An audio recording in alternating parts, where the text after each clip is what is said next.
તો અમદાવાદમાં નાયબ મુખ્યમંત્રી હર્ષ સંઘવીનું નિવેદન સામે આવ્યું છે। ભાજપ નહોતી ત્યારે જનતા ભયના માહોલમાં જીવતી હતી। ખાડિયાની સાંકડી ગલીઓમાં ભાજપે લોકોનું રક્ષણ કર્યું છે। વડીલો સાંજ પડે દીકરીઓને ઘરમાં લઈને આવતા હતા। લતીફના નામે કર્ણાવતી ભયમાં જીવતું હતું।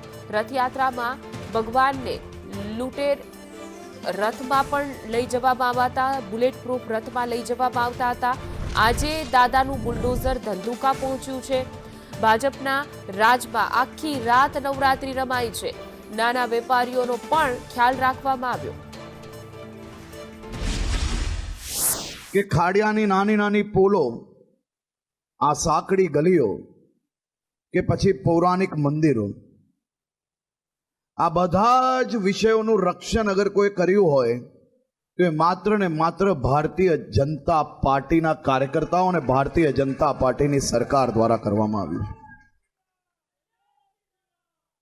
આ ભારતીય જનતા પાર્ટીની સરકાર જ્યાર સુધી નથી આવી,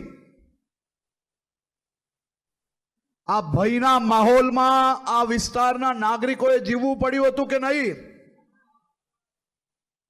મારી ઉંમરના આ સૌ યુવાનોને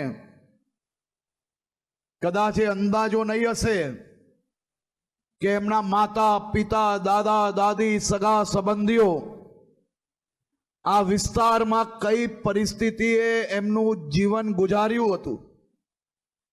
આ તો ભલું કરો કે આપણી ભારતીય જનતા પાર્ટીની સરકાર આવી અને તમામ નાગરિકો ગર્વભેર આપણા મંદિરો હોય કે સાંકડી ગલીઓ હોય કે પોલ હોય, આ બધાનું રક્ષણ કરવાનું કામ અગર કોઈએ કર્યું હોય ને તો એ ભારતીય જનતા પાર્ટી અને ભારતીય જનતા પાર્ટી।